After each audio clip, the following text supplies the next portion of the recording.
வந்து என் வேலை உண்டுன்னு இருக்கிற ஒரு simple person. I was able to learn a lot. அவர் கூட ஒர்க் பண்ணும்போது அந்த எக்ஸ்பீரியன்ஸ் தெரிஞ்சு. அகைன் படம் பார்க்கும்போது ஃபென்டாஸ்டிக் கண்ணில் நடிக்கிறாரு.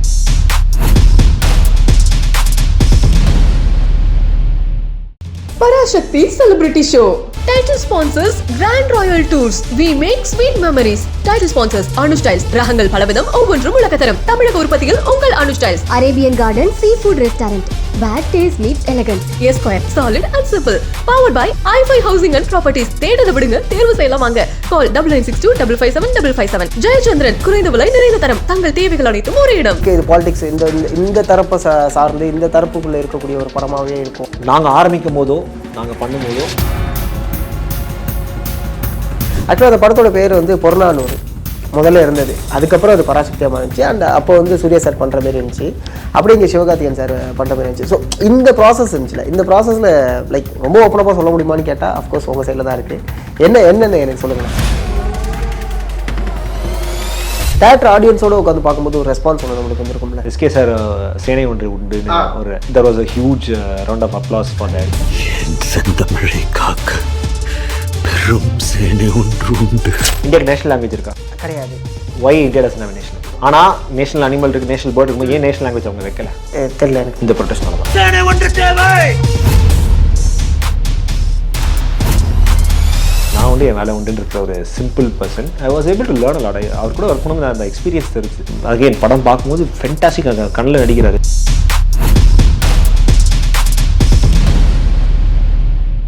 இந்தியா கிளிட்ஸ் நேயர்களுக்கு வணக்கம். நான் உங்கள் சதீஷ். இன்னைக்கு நம்ம கூட ஆக்டர் தேவ்தா இருக்காங்க. வணக்கம், எப்படி இருக்கீங்க? நல்லா இருக்கேன், நீங்கள் எப்படி இருக்கீங்க சார்? சூப்பராக இருக்கு. ஏன்னா லைக் ரெஸ்பான்ஸாக ஒன்று இருந்திருக்கும். நம்ம தேட்டருக்குள்ளே போகிறோம், ஓகே எல்லா படங்களும் பண்ணிக்கிட்டு இருக்கோம். இன்னைக்கு இந்த படம் ரிலீஸ் ஆகுது. தேட்டர் ஆடியன்ஸோடு உட்காந்து பார்க்கும்போது ஒரு ரெஸ்பான்ஸ் ஒன்று நம்மளுக்கு வந்திருக்கும்ல, அதை சொல்லுங்கள். நான் ஃபஸ்ட்டு டே ஷோஸ் தான் போனேன். So most of it has been there are few moments where we were expecting இதெல்லாம் வந்து பயங்கரமாக சேர் பண்ணுவாங்க, they will like it, enjoy itனு. அது எல்லாமே ஒரு we got that response. For example ஸ்பெசிஃபிக்காக சொல்லணுன்னா ஸ்பாய்லர்ஸ் ஆட்டாக இருக்கும், but point is SK sir சேனை ஒன்று உண்டுன்னு ஒரு எனக்கு அது நான் இதில் பார்க்கும்போதே தட்ஸ் அ ஹை மொமெண்ட் அப்படின்னு. There was a huge round of applause for that. அப்புறம் கிளைமேக்ஸ் ஃபைட்டில் எஸ்கே சாரும் ரவி மோகனும் வந்து தெர் இஸ் இது எவ்வளோ என்ன ஆனாலும் நாங்கள் திருப்பி வந்துக்கிட்டே இருப்போம்டா பாரு. அவர் வந்து நீ எவ்வளோ வந்தாலும் என் பேரன் பேத்தி கூட உனக்காக வெயிட் பண்ணுவோம். Correct. So those sort of moments. என்னோட டைலாக் ஒன்று இருக்கும், நானும் தமிழன் தான்டா அப்படின்னு சொன்னால் அதுக்கான ஒரு மொமெண்ட்டு. அந்த மாதிரி நிறைய மொமெண்ட்ஸில் ஒரு whatever we expected was there. So அந்த விதத்தில் இட்ஸ் வெரி சாட்டிஸ்ஃபைங். மெயினாக நாங்கள் I think with this respect this film the whole aim was 2024 நான் ஆகாஷ் கால் பண்ணி can you oversee this film அப்படின்னு கேட்டபோது நான் வந்து மை ஃபிலிம் பேச்சி was gonna release. I was in 2 minds. பண்ணுமா வேணாமா பெரியது. I tend want to go more into production. I want to focus more into acting. But then Akash is a very dear friend, ரொம்ப நாளாக தெரியும். He set அவங்க கேட்கும்போது நான் no சொல்ல முடியல. சரி படிச்சு தான் பார்ப்பேன்னு. You wouldn't believe it, right from the beginning our intention, எனக்கு அதை படித்த உடனே தோணுன விஷயம் வந்து இப்படி ஒரு டாபிக் இருந்தா, இப்படி ஒரு சம்பவம் நடந்துச்சா. And then I googled about it. Okay. When I googled about it, அப்போ தான் எனக்கு அதை பற்றி தெரியும். From that moment I was like, damn, இப்படி ஒரு ப்ரொட்டஸ்ட் 1965 இப்படி ஒரு ப்ரொட்டஸ்ட் நடந்திருக்கு. தமிழுக்காக இத்தனை பேர் ஒரு போல்டான ஒரு விஷயத்த பண்ணியிருக்காங்க.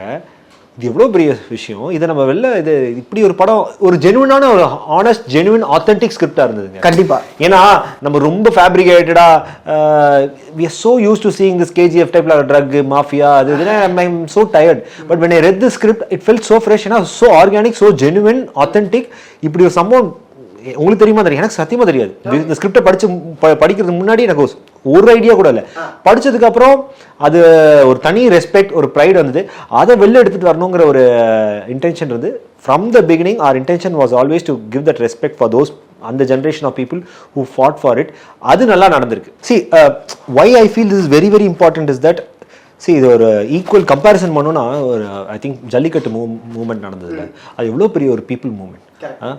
ஒரு வாரம் ஃபுல்லாக பீச்சில் டே அண்ட் நைட் பார்க்காம வெயிலில் உட்காந்து எவ்வளோ சாக்ரிஃபைஸ் பண்ணி எவ்வளோ எஃபர்ட் போட்டு அது கடைசியில் எப்படி ஒரு பெரிய ஒரு whatever that it ended up being one big ஒரு it ended up with a lot of violence. It went various directions, but also it resulted in a change. This movement is as big as that. I don't know. நம்மளா அதை பிறக்கல. Maybe it was even bigger than jallikattu. We don't know. இப்படி ஒரு விஷயம் நமக்கு தெரியாமல் போயிருந்தா நல்லா இருக்காதுல்ல, தெரியணும்ல. நம்ம ஜல்லிக்கட்டு மூவ்மெண்ட் 60 வருஷம் கழிச்சு நம்ம வயசானோன்னா என்ன சொல்லுவோம், அப்போ அவ்வளோ பெரிய போராட்டம் நடந்தது, அவ்வளோ பேர் பாடுபட்டாங்க, அவ்வளோ பேர் உயிரிழந்தாங்க, இந்த ஒரு விஷயத்துக்காக அவ்வளோ கஷ்டப்பட்டோன்னு நம்ம ஒரு ப்ரைடோடையும் ஒரு பேஷனோடையும் பேசுவோம்ல. அந்த மாதிரி தான் அந்த ஜென்ரேஷன் இருந்திருக்கும், அந்த மாதிரி தான் அந்த ஜென்ரேஷன் பண்ணியிருக்கோம். அது நம்ம யாருக்குமே தெரியாமல் போயிருக்கும்ல. இந்த ஒரு காரணத்துக்காக தான் we wanted to do this film. We wanted to pay that respect for all those people who fought for it. இன்னும் ஸ்ட்ராங்காக சொல்லணும்னா why this film? Why did we do it with so much passion? நான் உங்ககிட்ட ஒரு கேள்வி கேட்குறேன். Why does India have a national language? இந்தியாவுக்கு national language இருக்கா? கிடையாது. Why India doesn't have a national language? Because வேற்றுமையில் ஒற்றுமைங்கிற ஒரு வேர்டு அதெல்லாம் ஓகே. அதெல்லாம் தாண்டி நிறைய லாங்குவேஜஸ் இருக்கக்கூடிய இடத்துல எந்த லாங்குவேஜ் நீங்க கரெக்ட் கரெக்ட். ஆனா நேஷனல் அனிமல் இருக்கு, நேஷனல் பேர்ட் இருக்கு, ஏன் நேஷனல் லாங்குவேஜ் அவங்க வைக்கல? தெரியாது, தெரியல. இந்த ப்ரொடெஸ்ட்னால தான். ஓகே.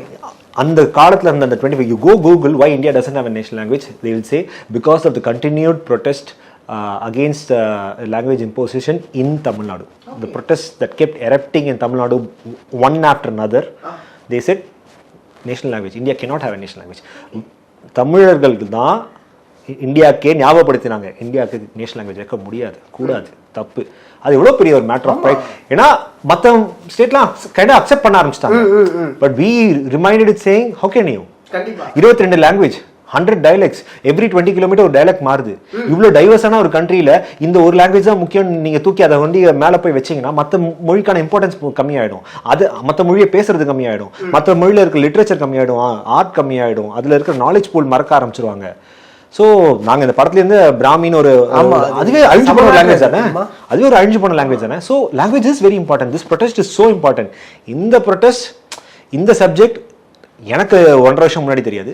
அதை படிச்சோன்னா ஒரு ப்ரைட், ஒரு பேஷன், ஒரு ரெஸ்பெக்ட் வந்தது. அதை வெளில எடுத்துகிட்டு வரணுங்கிறதுக்காக தான் இந்த ஹோல் ஃபிலிமே, இந்த ஹோல் எஃபர்ட்டே, இந்த ஹோல் ஜேர்னியே. Every one has put so much effort into it. Special mention to Sudha ma'am. I think she was so passionate about it. She was so particular, இந்த விஷயம் எல்லாருக்கும் தெரியணும் அப்படின்னு. சி, ஒரு ஃபிலிம்னா அப் அண்ட் டவுன் இருக்கும், சில பேருக்கு பிடிக்கும், சில பேர் பிடிக்கும். அதெல்லாம் தாண்டி it's a genuine topic that they've taken. இதெல்லாம் சும்மா ஏதோ 2 பேர் 10 பேர் குண்டாஸ் இருந்தாங்க, ட்ரக் மாஃபியா, இவன் லாடு அடித்தான் வெட்டினான் குத்தான், அப்படி இல்லை. It's a story with a purpose. And that's what I like about Parasakthi.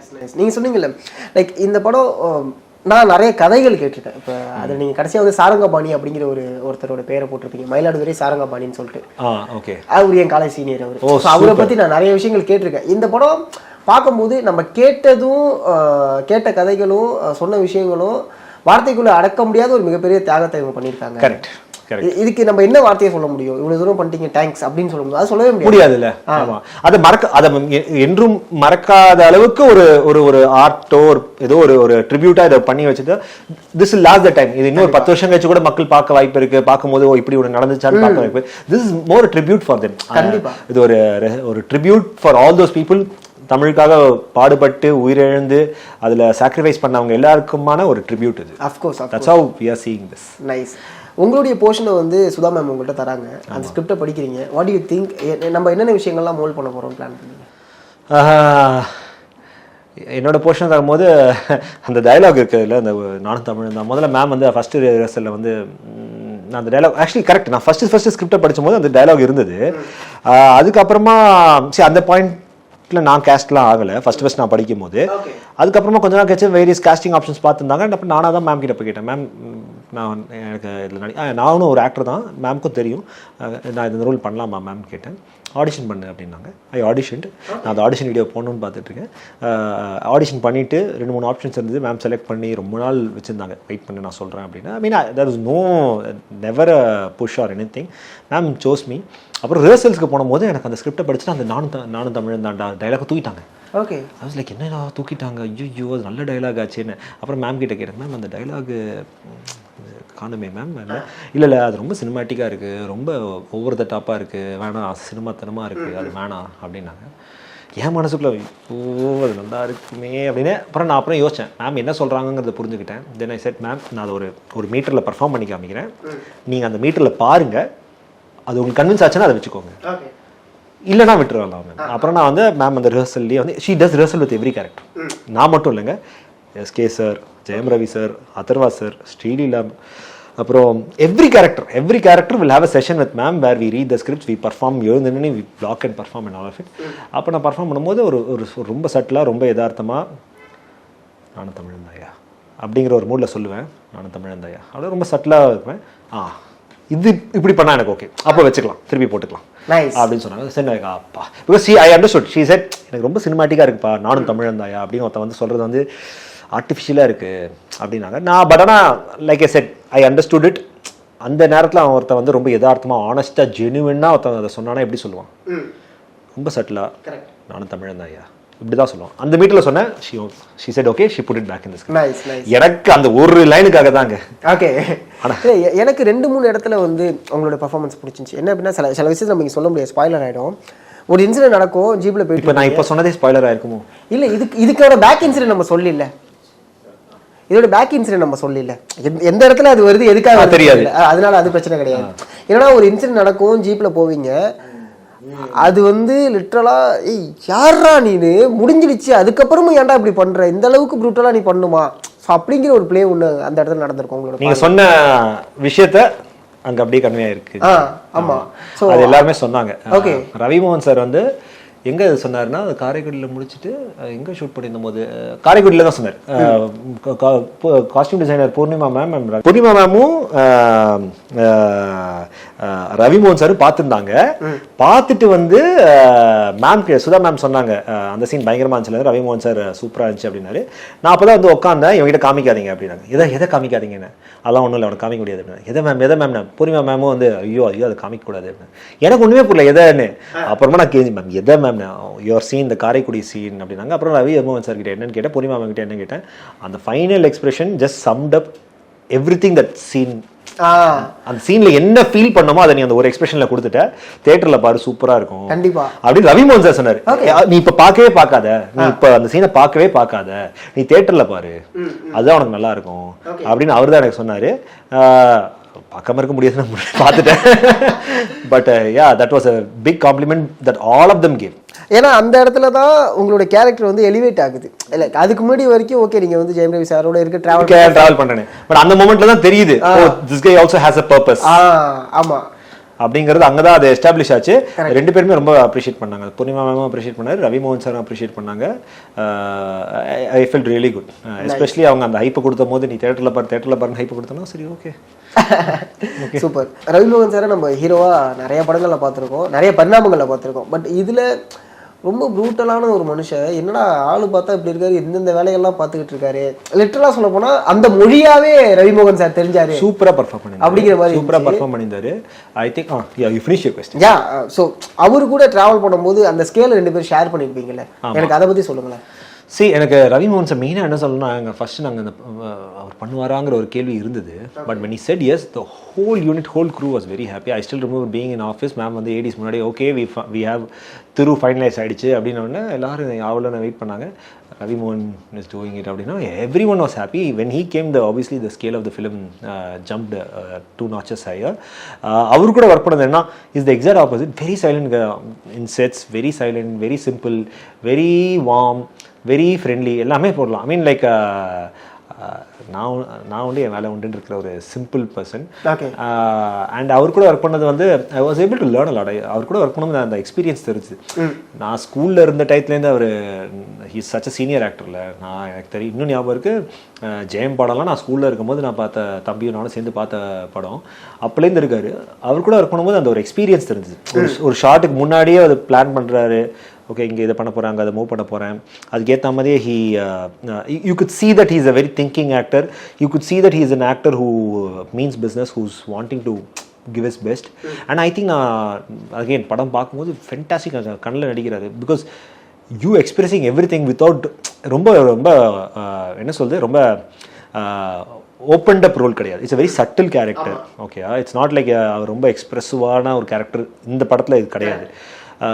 So அதை வந்து ரொம்ப ஸோ அந்த மாதிரி இருக்கும்போது you need to convey more through your eyes, more through your you know your ஐஸில் இந்த இன்டென்சிட்டி தெரியணும். அதெல்லாம் பியூட்டிஃபுல்லாக எக்ஸ்பிரஸ் பண்ணியிருந்தார். ஐ திங்க் அவர் கூட இருக்கும்போது it was more a learning. It was more a learning about okay how focused you have to be, how clear he is, and how to keep it very simple. Very clutter free, very simple. ஒரு creative ப்ரொடியூசராக இருக்கிறனால இந்த கேள்வி நான் முன்னாடி வைக்கிறேன். ஆக்சுவலாக அந்த படத்தோட பேர் வந்து பொருநானூறு முதல்ல இருந்தது. அதுக்கப்புறம் அது பராசக்தியாக மாறிச்சு. அண்ட் அப்போ வந்து சூர்யா சார் பண்ணுற மாதிரி இருந்துச்சு. அப்படியே இங்கே சிவகார்த்திகேயன் சார் பண்ணுற மாதிரி இருந்துச்சு. ஸோ இந்த ப்ராசஸ் இருந்துச்சுல, இந்த ப்ராசஸில் லைக் ரொம்ப ஓப்பனப்பாக சொல்ல முடியுமான்னு கேட்டால் அஃப்கோர்ஸ் உங்கள் சைடில் தான் இருக்குது. என்னென்ன எனக்கு சொல்லுங்களேன். இல்லைங்க, சரி, அங்கே இருந்தபோது இட் வாஸ் புறநானூறு. படத்தில் இன்னுமே அது அந்த குரூப் பேர் புறநானூறு தான் இருக்குது. எனக்கு அந்த ஐடியாவே பயங்கரமாக பிடிச்சிருந்து. பட் ஒய் த ட்ரான்சிஷனாக இங்கே வரும்போது the producers all of us feel like wow what a important film this is. இது வந்து ரொம்ப ஸ்ட்ராங்கான ஒரு சப்ஜெக்ட். நான் முதல்ல சொன்னது தான், இந்த ஒரு 1965 நடந்த இந்த ப்ரொட்டஸ்ட் வந்து was a watershed moment in language sovereignty of the nation. Tamil எப்படி சொல்றதுன்னு தெரியல. Language sovereignty of the nation and the ஸ்டேட்டுக்கு இது ரொம்ப முக்கியமான ஒரு தருணம். ஓகே, 1965 ப்ரொட்டஸ்ட்டுங்கிறது இந்த ஒரு முக்கியமான தருணம். இந்த ஒரு முக்கியமான சம்பவத்துக்கு ஒரு ஐகானிக்கான ஒரு பேர். இதை பற்றி பேச போகிறோம்.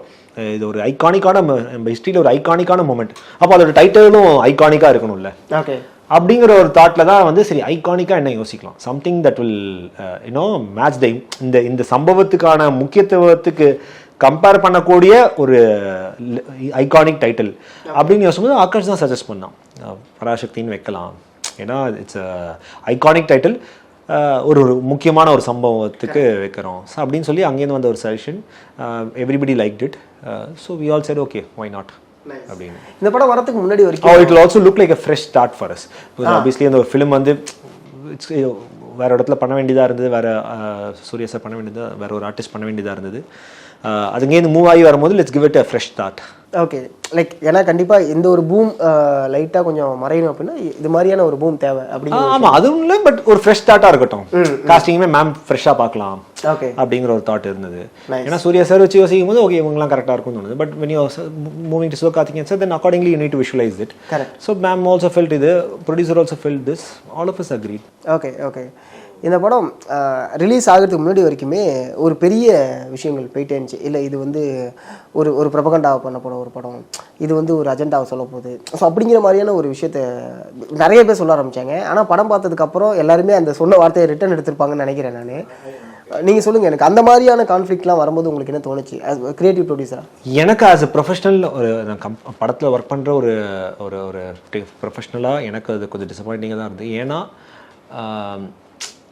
என்னன்னா படத்தில் நாங்கள் ஒர்க் பண்ண என்டையர் ஆன் கிரவுண்டில் இருக்கிற என்டையர் க்ரூ நாங்கள் எல்லாருமே வந்து இது வந்து அந்த மாதிரி ஒரு ஐடியா, அந்த மாதிரி ஒரு விஷயத்துக்காகன்னு பண்ணல. நாங்கள் இதை வந்து ஆனஸ்ட்டாக ஜெனுவினாக சரி எப்படி சொல்ல நிமிஷம் ப்ரொபகண்டான்னு வரும்போது எப்படி உங்களுக்கு ஃபீல் ஆச்சுன்னு தானே. ஆமாம், ஏன்னா நிறைய பேர் சொன்னேன்னா இது ஓகே, இது பாலிடிக்ஸ், இந்த தரப்பை சார்ந்து இந்த தரப்புக்குள்ளே இருக்கக்கூடிய ஒரு படமாகவே இருக்கும் அப்படி. ஓகே, ஸோ டு புட் இங்கே தான் இருக்கும்.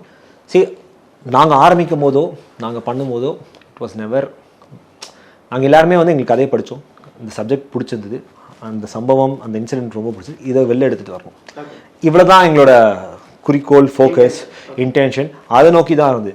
இது வந்து பொலிட்டிக்கலாக நாங்கள் திருப்பணும், இதை அப்படி மாற்றணும், இதை இப்படி பண்ணணும், நாங்கள் நல்ல படம் பண்ணணும், இந்த விஷயத்தை நான் ஒழுங்காக கன்வே பண்ணணும், அதில் பாடுபட்ட ஸ்டூடெண்ட்ஸ் யார் யார் என்னங்கிறது தெரியணும். This was always our intention. மேமோட இன்டென்ஷனாக இருக்கட்டும், இதாக இருக்கட்டும், இது வந்து மக்கள் பார்வையில் தான் இதை வந்து வெவ்வேறு கோணங்கள்லேருந்து ஆட் பண்ணுறாங்களே தவிர்த்து ஒர்க் பண்ணவங்க இங்கே எல்லாருக்கும் கதை என்ன, இது ஒரு ஸ்டூடெண்ட் மூமெண்ட், தமிழுக்காக பாடுபட்ட ஸ்டூடெண்ட்ஸை பற்றின கதை, அது நல்லா கரெக்டாக கம்யூனிகேட் ஆகணும். அதுதான் எங்கள் கோல்ஸ். அதை சுற்றி அஃப்கோர்ஸ் இருந்தது, of course you had political characters and all of it in that period. ஏன்னா அதுதான் உண்மை. ஆமாம், ஏன்னா அதுதான் இருந்தது, அது நாங்கள் அப்படியே தான் காமிச்சாகணும். Okay, to be very honest, CBFC கிட்ட காமிச்சும் போது அவங்க சொன்ன ஒரு அப்ரிஷியேஷன்னா it's a very balanced film. It's a very balanced film. Correct. So we will tell you what cuts, but we appreciate the fact that you kept it balanced. Okay. ஏன்னா நீங்கள் ரொம்ப வந்து பொலிட்டிக்கலாகவும் ஆக்கல, ரொம்ப இதுவாகவும் ஆக்கல, இட்ஸ் வெரி பேலன்ஸ்ட். ஆமாம், லைட்டாக நகர்ந்தாலுமே அது proper political மூவியாக மாறி இருந்திருக்கும். பட் அதை பேலன்ஸ் பண்ணது நான் முதலேருந்தே சொல்லிட்டு இருப்பாங்க, எஸ்கே சாருமே சொல்லியிருப்பாரு, இது ஒரு ப்ராப்பர் கமர்ஷியல் ஃபிலிம். அவர் அந்த இந்த வேர்ல்ட் ஆஃப் பராசக்தி வீடியோவில் இது ஒரு ப்ராப்பர் கமர்ஷியல் ஃபிலிம். நாமும் சொல்லுவேன், இட்ஸ் அ பிரதர்ஸ் பற்றின கதை, ஒரு love story, it's a proper commercial film. அதுக்குள்ள ஒரு கருத்து, அதுக்குள்ள ஒரு நடந்த ஒரு சம்பவம், அந்த மாதிரியான ஒரு படம் தான். இதை வந்து மற்ற சாயம் பூசுறது வந்து அந்த சைட் பார்வையிலேருந்து தான். ஓகே, பெர்ஸ்பெக்டிவ்ல எங்க பெர்ஸ்பெக்டிவ்லேருந்து பார்க்கும்போது இது ஒரு commercial film. It has love, it has emotions, it has brotherhood, it has everything, it has a cos. இது வந்து ஒரு நடந்த சம்பவத்தை பற்றி இதெல்லாம் தான் எங்க. இதுக்கு மற்றவங்க பார்வைகளை வேற மாதிரி தெரிஞ்சா அது நாங்கள் என்ன பண்ண முடியும்? வந்திருக்கலாம். Super, thank you so much. உங்களோட வேல்யூபிளான டைம் எங்களுக்கு கொடுத்ததுக்கும் பராசக்தி போல படத்தை அடுத்தடுத்து நிறைய படங்கள் நீங்கள் அசோசியேட் ஆகணும் அப்படின்னு சொல்லிட்டு என்னுடைய வாழ்த்துக்களை தெரிவிச்சுக்கிறேன். ரொம்ப நன்றி. Thank you so much. Parasakthi Celebrity Show. Title sponsors Grand Royal Tours. We make sweet memories. Title sponsors Anu Styles. ரகங்கள் பலவிதம், ஒவ்வொன்றும் உலகத்தரம். தமிழக உற்பத்தியில் உங்கள் அனு styles. Arabian Garden Seafood Restaurant, where taste meets elegance. A Square, solid and simple. Powered by i5 Housing and Properties. தேடத விடுங்க, தேர்வு செய்யலாம் வாங்க. Call 9962 557 557. ஜெயச்சந்திரன், குறைந்த விலை நிறைந்த தரம். தங்கள் தேவைகள் அனைத்தும் ஒரே இடம்.